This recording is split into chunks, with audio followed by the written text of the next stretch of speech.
Bonjour à tous, dans cette vidéo on va s'intéresser à la notion de racine carrée d'une matrice.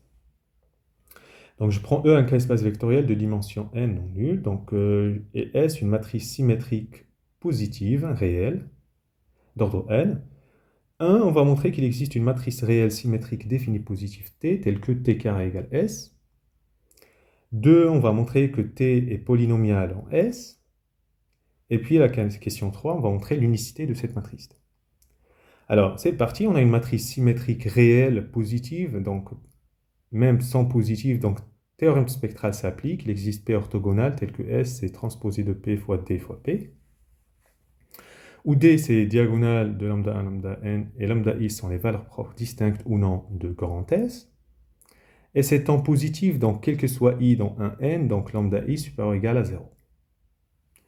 Donc, on va poser la matrice T transposée de P fois delta fois P, où delta, c'est la matrice diagonale qui contient racine de lambda 1 jusqu'à racine de lambda i. Je peux le faire parce que les lambda i sont positifs.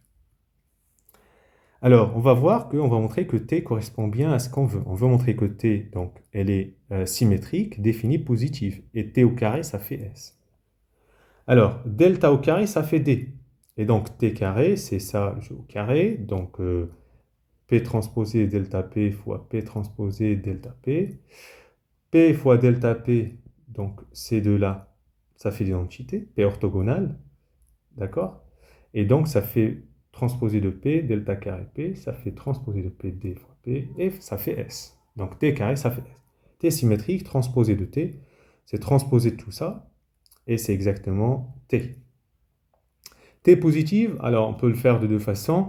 Ici, je vous le présente rapidement, T et delta sont semblables. Ben oui, elles ont le même spectre. Et comme delta, son spectre est positif, donc T est positif. Alors maintenant, T est défini. Pour tout x non nul de Rn, transposé de x, T, x, c'est transposé de x fois transposé de P, delta P, x. Et là, remarquez, c'est transposé de P fois x, delta fois Px. Et je pose Px, c'est un y, donc transposé de y, delta y. Avec y égale Px et y non nul parce que x est non nul. Donc, transposé de x tx, c'est transposé de y delta y. C'est le produit scalaire de y avec delta y. C'est la somme de i égale 1 jusqu'à n de racine de lambda i fois yi au carré. Oui, parce que delta, c'est une matrice diagonale et qui contient des racines. Et ça, c'est strictement positif. Donc, elle est bien définie.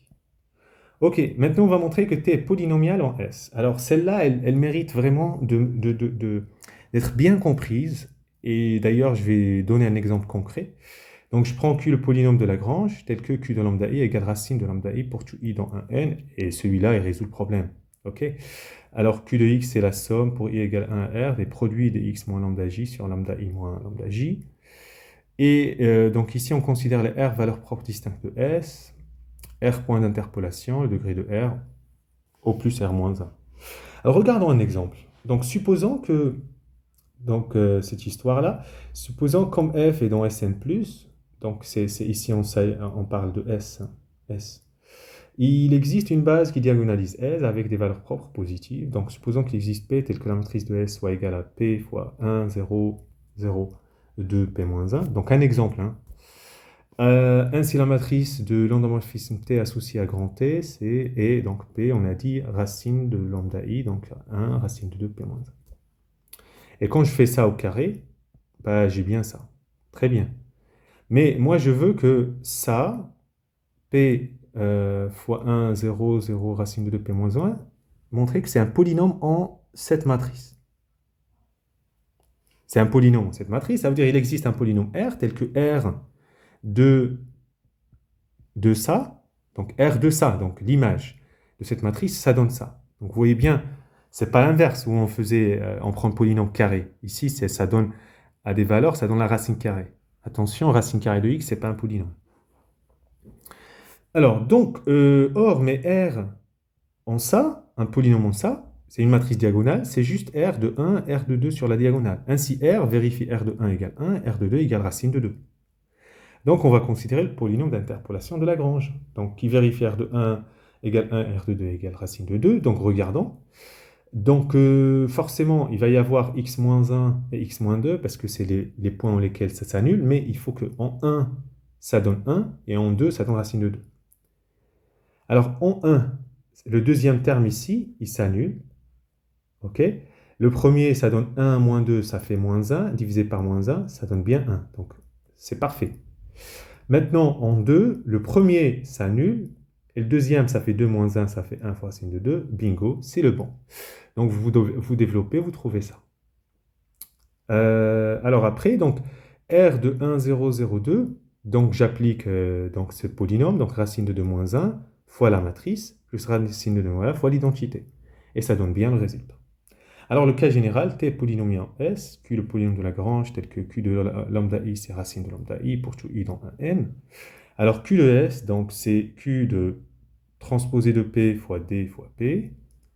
Et donc, on sait que ça donne transposé de P fois Q de D fois P.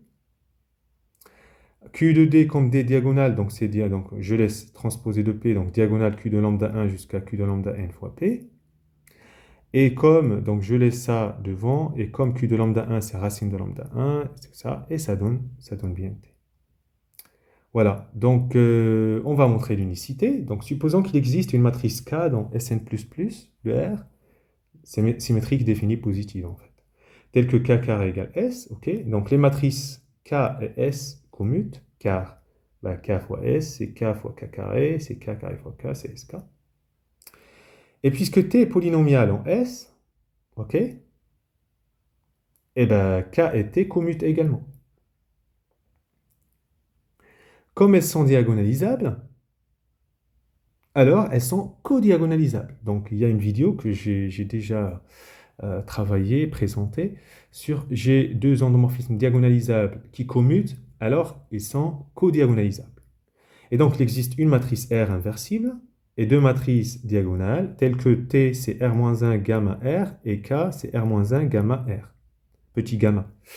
Et comme T carré c'est K carré, donc ça donne gamma carré, grand gamma carré, ça donne petit gamma au carré. Mais on a des coefficients diagonaux de gamma et grand gamma et petit gamma sont positifs. Donc, grand gamma égale petit gamma et t égale k. Et ça montre le résultat. Voilà, bon courage.